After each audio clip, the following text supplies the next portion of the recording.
Alrighty then, take a look at what I've done. He's got a blue eye, right? Don't worry about the pupil. Don't worry about all that. Just put it where you think it looks good. Eye placement's important. Take a step back when you're doing this stuff. You get caught up, you get up there real close, and then the good thing is to take about 10 steps back and look at your painting and go, yeah, that sucks. Or I need to fix that. Or, that just doesn't look right. Then go back and look at the real pictures of the birds or whatever and go, okay, that's what I need to do. So I'm looking at this right now, and here's the, you can see my palette, the colors I've mixed. It's the same basic colors. And I'm looking at his neck, I'm looking at his bill, and it's easier to go darker than it is to go lighter. So I do a lot of fill with light, and then I can go back and add shading. Just like up in here, his neck looks too big, right? And it doesn't look big enough here.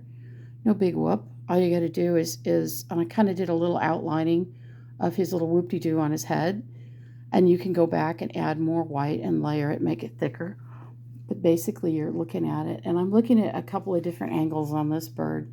I have one up here, the original photo here, I have this one here, and then this is the face right here.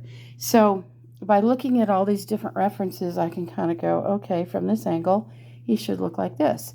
So right now, this looks too big. That's okay, because I'm going to be shading all this. And the brushes that I'm using a this little guy, which is a number 4 round, I believe. Yeah, it's a number 4. It's kind of hard to see. It's a little round brush. I like sable or some softer. I don't like those, the and then for doing the detail, like around the edges, I like the liner brushes for that. Like this one. This is another one. This is a script, actually. 2050, number 7, number 1. Number 1 liner.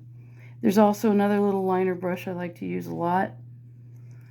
In my little happy classes, this is one we use. It looks like it's to beat, but they actually work really well. It's a number 1 liner. It's just not quite as long. The script one is a little longer. This one's a little shorter. This one's a little easier to get in here to do a lot of detail right in here. And this is like the last brush I use. I start out with the bigger brushes. In fact, when I do my backgrounds, I use what I call, your 2-inch, like you're going to paint your house.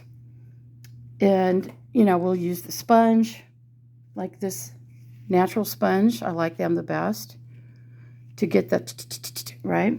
That's real exciting. And then, the happy fan brush or the bad hair day brush. This works really well for doing a lot of clouds and stuff like that too. And then, the other one I like to use, like when we go to do the feathers on this guy's back.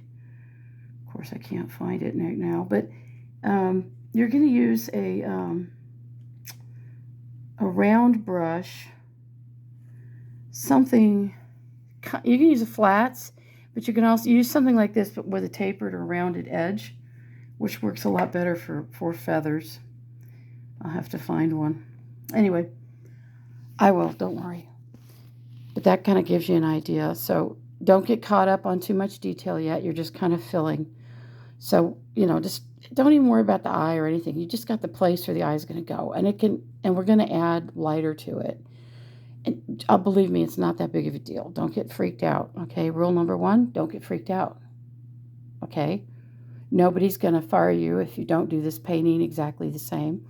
Nobody's going to tell you to hit the road. Nobody's going to, throw you in a ditch because the painting doesn't look the same. It's your painting. You can do whatever you want. If you want to make him purple, go for it. I don't care. So it's just an idea.